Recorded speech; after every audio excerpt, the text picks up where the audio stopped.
Muy buenos días a todos. Para mí es un honor y un placer y un gran compromiso participar en la presentación de esta novela de mi querido y ahora muy admirado amigo José Isidoro Espino. Y digo muy admirado amigo porque es impresionante su capacidad narrativa y su manera de configurar, acuñar, armar la trama de su novela. Al mismo tiempo le pido disculpas a él y al público asistente y a los organizadores de no poder estar presencialmente en este importante evento debido a recomendaciones médicas. Es que en mayo cumplo 80 años, ya soy octogenario. Pero sin embargo, con mucho entusiasmo porque tratándose de un amigo que ha escrito este libro tan importante, pues no me queda más que estar aquí presente. Y agradecimientos también a los organizadores, tanto de la Secretaría de Cultura como a los directivos del Museo Casa Redonda, que fue mi casa durante su inauguración, durante el inicio de este importante espacio emblemático de la cultura chihuahuense. La novela que nos reúne en esta ocasión es una novela que, como les decía al principio, me ha causado una gran sorpresa en este momento de mi vida, porque me lleva a reconsiderar muchas cosas interesantes, tanto personales como de mi país. Quiero empezar con una pequeña precisión del carácter teórico, distinción clásica entre novela, que pertenece a la prosa, el poema y el drama. La novela trabaja con la precisión del lenguaje, mientras que el poema, nos dice Octavio Paz, que trabaja con la ambigüedad de las palabras para construir imágenes, metáforas, sinestesias, etc. O sea, son dos formas de lenguaje que se diferencian por la precisión y por la libertad. Sin embargo, sabemos que estas concepciones tradicionales de los géneros literarios pues no se dan con total pureza y sobre todo en la actualidad en que encontramos novelas con un gran contenido poético, como puede ser, por ejemplo, la narrativa de Juan Rulfo, Pedro Páramo, o como de García Márquez, en Cien años de soledad, que es un prodigio de narrativa poética. El poema nos evoca, nos emociona, la novela nos cuenta. Y la manera de contar es muy variada también. En el caso de José Isidoro, su forma de narrar es muy precisa, muy clara, llena de consideraciones que las entrevera con el lenguaje de los personajes y con las situaciones ambientales en que se da esta participación de los personajes.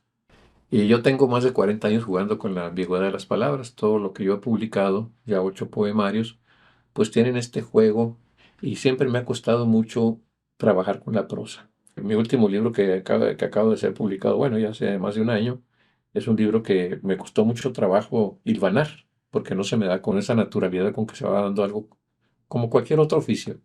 En mis últimos años de vida me he propuesto leer novelas cortas, sobre todo que me proporcionen descanso, diversión y algo de información. Desde las primeras páginas que uno empieza a leer una novela, existen dos posibilidades. Una, el ser seducidos y otra, el desencanto.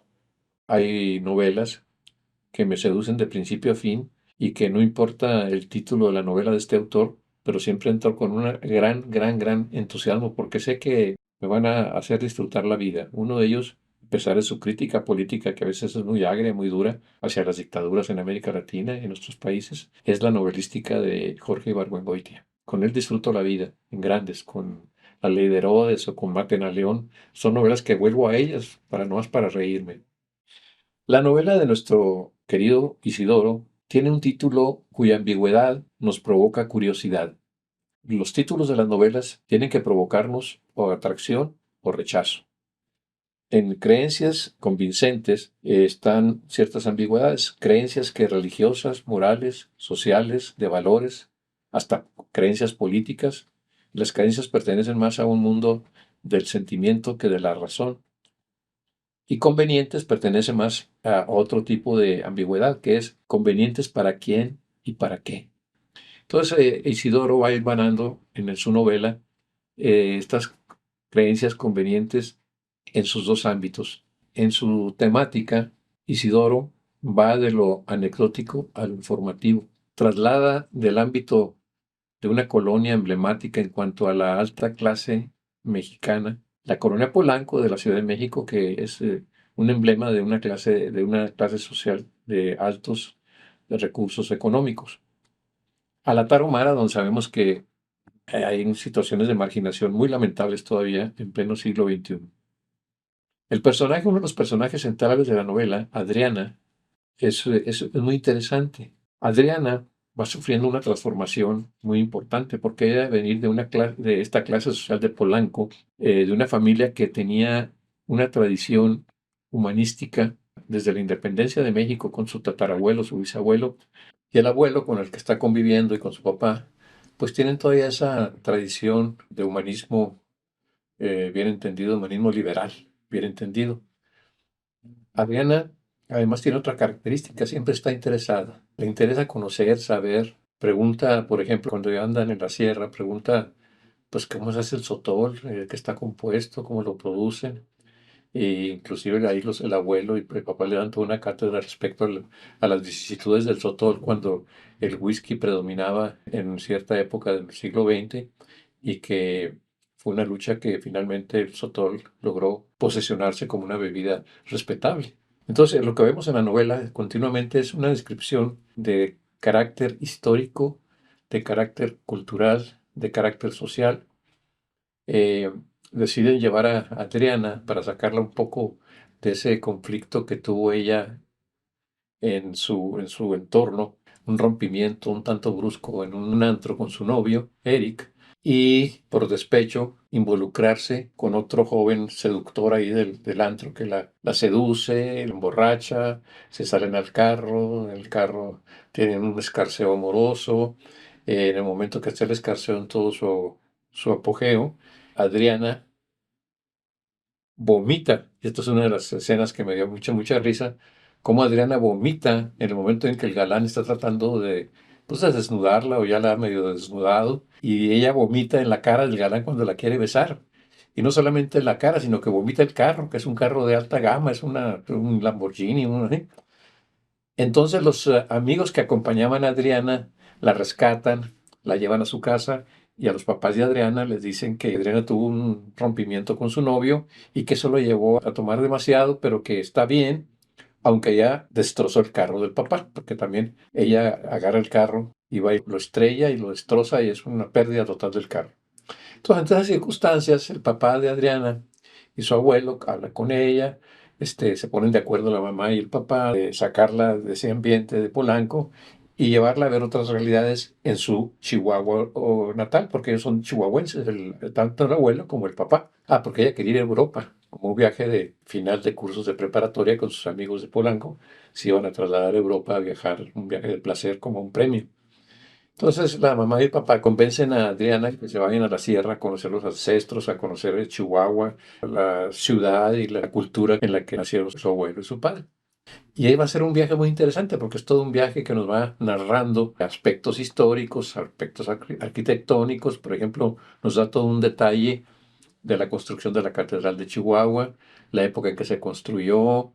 Nos habla también sobre cuestiones de la calle Libertad, como se llamaba antes, la calle del Comercio, me parece, camina por la Libertad, le van platicando la historia de Chihuahua, llegan a lo que ahora es la Casa Chihuahua, que era el antiguo edificio federal, que era donde estaban los correos, y ahí le narran que había sido parte de la escuela jesuita y que los jesuitas fueron expulsados por el rey Carlos III. Total, Esteban, es una lección constante de historia local y de arquitectura y de cultura y de gastronomía, porque van hablando sobre los diferentes tipos de comida que hay desde Cuauhtémoc, con la industria manzanera, con los menonitas, los productos menonitas, etcétera. Yo, por ejemplo, ignoraba que Sisogichi ya no es un pueblo, es una ciudad porque tiene 15.000 habitantes.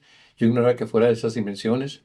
Y así todo este periplo que van ellos recorriendo con Adriana se estacionan en Sisogichi o en un pueblo cercano a Sisogichi, no recuerdo muy bien, pero allí Adriana se da cuenta de la trama de los papás. Los oye por coincidencia platicar en el cuarto contiguo, en el hotel donde están hospedados, y Adriana escucha que los papás han decidido llevarla a este viaje de conocimiento y de placer para a ver si la dejan allí en algún internado de religiosas atendiendo este tipo de situaciones de carácter social. Ella se indigna mucho, se retira, los abandona a los papás, se va con intención de regresar a la Ciudad de México. Las salidas de los vuelos de ir de Shisogichi no eran todos los días, no hay vuelo ese día. Entonces se queda en la calle allí Shisogichi. Ahí se encuentra con Paola, otro personaje importante en la novela, que es una muchacha que también en circunstancias parecidas a Adriana está en la sierra. O sea, de una situación socioeconómica, política de alta gama a una situación rural, decimonónica, de una marginación muy fuerte para los grupos indígenas sobre todo. Este viaje, este periplo que hace Diana con sus padres, que va aprendiendo cantidad de cosas de historia, por ejemplo, cuando llegan a lo que es el actual Palacio de Gobierno, le explican cómo estaba situado, cuántos pisos tenía y que ahí estuvo el padre de la patria prisionero y que fue fusilado ahí en lo que es una parte del Palacio de Gobierno actual y lo llevaron al calabozo que se encuentra precisamente en el edificio de lo que era antes del Correo, el edificio federal. Hay cosas, datos muy interesantes que habla sobre Hidalgo, la gran calidad intelectual que tenía Hidalgo, los idiomas que hablaba, que su excomunión, por ejemplo, por parte de Abad y Queipo, que era el obispo local, era inválida porque eso solamente el Papa podía decidirlo. En fin, todas estas cuestiones de detalle histórico se los va narrando a la hija y ella se va interesando cada vez más en la historia del mundo de sus padres, de su abuelo, ¿sí? Finalmente, esta relación con el papá y con el abuelo, pues va dando frutos muy importantes. Y de ahí se van ya directamente a lo que es Sisogichi y las poblaciones aledañas a Sisogichi, donde conoce, por ejemplo, la pobreza de las escuelas tarahumaras, de los rarámuris, la gran pobreza, la falta de mantenimiento, invierno con los vidrios rotos en la escuela, piso de tierra, los muebles ya desvencijados, un solo profesor para 6 años de primaria, en fin. Se va dando cuenta todo esto Adriana y la va golpeando, la va cambiando la mentalidad, al grado de que ella cuando se da cuenta que los papás habían pensado toda esta trama, llevársela así para dejarla en la Sierra Tarahumara, y entonces entra en esta especie de conflicto muy fuerte con sus padres, pero cuando se encuentra con la salvadora en esa circunstancia de Adriana, que es Paola, otra muchacha les dice, en situaciones semejantes a Adriana, con su hermano, trabajando con su hermano, que es el directivo de una empresa muy grande de maderera, cuando se encuentra con ella, empieza un proceso de modificación de su visión del mundo que está conociendo. Al grado de que cuando los papás la encuentran, la abrazan, la besan, le agradecen a Paola que la haya acogido en su casa, que la haya rescatado del abandono y la soledad en que se encontró de pronto Adriana, le dicen que pues, se van a México ya, que no. Entonces le dice Adriana, no, papá, no, mamá, yo me quiero quedar aquí. Y eso los sorprende mucho, les da mucho gusto. Total, Adriana se queda. Y aquí viene otra parte de la trama que es muy interesante. Hay un grupo de jóvenes también, pero esta vez profesionistas, que llegan por parte del gobierno a hacer desarrollo comunitario. Ellos son Elena, que es egresada de la Universidad Nacional Autónoma de México en Sociología, Hugo, que es un egresado en Administración del ITAM, e Ignacio, que es economista de la Iberoamericana, y Carlos, que es un agrónomo de la UACH. Estos cuatro personajes van a ser muy importantes para la explicación, tanto para Paola como para Adriana, de los porqués de esa situación que están viviendo, que están ellas presenciando de marginación, de pobreza, de abandono. Y aquí es donde entra en conflicto las dos ideologías, empiezan las discrepancias entre los mismos miembros del equipo. Empieza la discusión entre lo que sería el origen del capital, del sistema capitalista. Se discute, por ejemplo, la crisis de los años 30, de los años 20, que es una crisis muy grande del capitalismo. Entonces se discute también mucho la cuestión de la solución que encuentra Keynes, por ejemplo, la solución que propone el New Deal de Roosevelt en Estados Unidos, o la sociedad o el estado de bienestar que se da en Europa después de la Segunda Guerra Mundial. Aquí me recordó mucho, por ejemplo, el auge de la economía europea después de la Segunda Guerra con esta visión del estado de bienestar. Ahí entran, por ejemplo, De Gasperi en Italia, entra Schuman en Francia, entra Adenauer en Alemania, y toda esta visión de un capitalismo hermanado con lo social. Los alemanes hablaban de la economía social del mercado, Estas ideas en los 70 se ven con mucha claridad a través de la democracia cristiana latinoamericana, que es precisamente una prolongación de la democracia cristiana europea, con estos personajes que les he mencionado. Y recuerdo los discursos de Rafael Caldera en Venezuela. Hay un discurso de Rafael Caldera que en forma metafórica lanza esta visión del desarrollo. Dice, queremos paz, pero sabemos que la paz se puede realizar a través de una idea de justicia y que la justicia verdadera se tiene que proyectar a través de una verdadera concepción del desarrollo. Y el desarrollo tiene que ser un desarrollo integral de todo el hombre. Y dice Caldera, de todo el hombre, aquel que no es solamente un estómago para comer, sino es un corazón para sentir y un cerebro para pensar. Y de todos los hombres, no solamente de los sectores privilegiados, sino de los inmensos sectores marginados, cuya fe está lista a renacer cuando la riega una palabra noble y sincera. En ese momento estaba en su meeting como demócrata cristiano, una palabra noble y sincera como la democracia cristiana, que proponía precisamente el vínculo entre desarrollo social y desarrollo económico, que es algo que siempre nos hemos cuestionado, cómo se puede dar este vínculo. Hay economistas pesimistas del neoliberalismo que dicen que no, que únicamente el mercado lo va a arreglar todo. Y esto viene de una concepción muy clásica de la economía y que la combaten gentes como Keynes o grandes economistas. O sea que el mercado lo arregla todo, que finalmente la armonía preestablecida de los intereses individuales va a provocar que al final todos salgamos beneficiados. Y dice Keynes, pues sí, pero la verdad es que todos salimos empobrecidos y muertos. O sea, la economía dejada a sus leyes llegó a tal grado la justificación de esta visión que, por ejemplo, tengo entendido que Calvino decía, en la medida que te vaya bien en los negocios terrenales, en esa medida estás siendo predestinado a ser salvado en la otra vida. Es decir, esta visión del individualismo liberal de que cada quien dedíquese a lo suyo, que en la sociedad hay una armonía preestablecida de los intereses individuales y que Dios ha puesto en la naturaleza del individuo esta posibilidad de que, viendo por sí mismo, se va a filtrar, se va a ir hacia los demás el beneficio. Todo esto lo debaten estos 4 estudiantes que van a hacer desarrollo comunitario en la Tarahumara y con la presencia de Adriana, de Paola, del mismo Rubén, se va dando un proceso de concientización muy interesante. O sea que Isidoro, de una forma bastante profunda, creo yo, nos va clarificando muchas cosas interesantes de por qué el conflicto actual está tan polarizado, con tanto encono de uno y de otro lugar. Si sabemos que los resultados de nuestro país, concretamente los resultados finales de todo este periodo que se llama neoliberal, el nuevo liberalismo, no dieron esos resultados de bienestar para todos. La desigualdad se acentuó, la injusticia se acentuó, la violencia se acentuó, en fin. Entonces todo eso se discute entre estos estudiantes, porque uno era egresado del ITAM, otro era egresado de la UACH en agronomía, otro Elena, en sociología de la UNAM, e Ignacio, de economista de la Iberoamericana y del Pereira en preparatoria.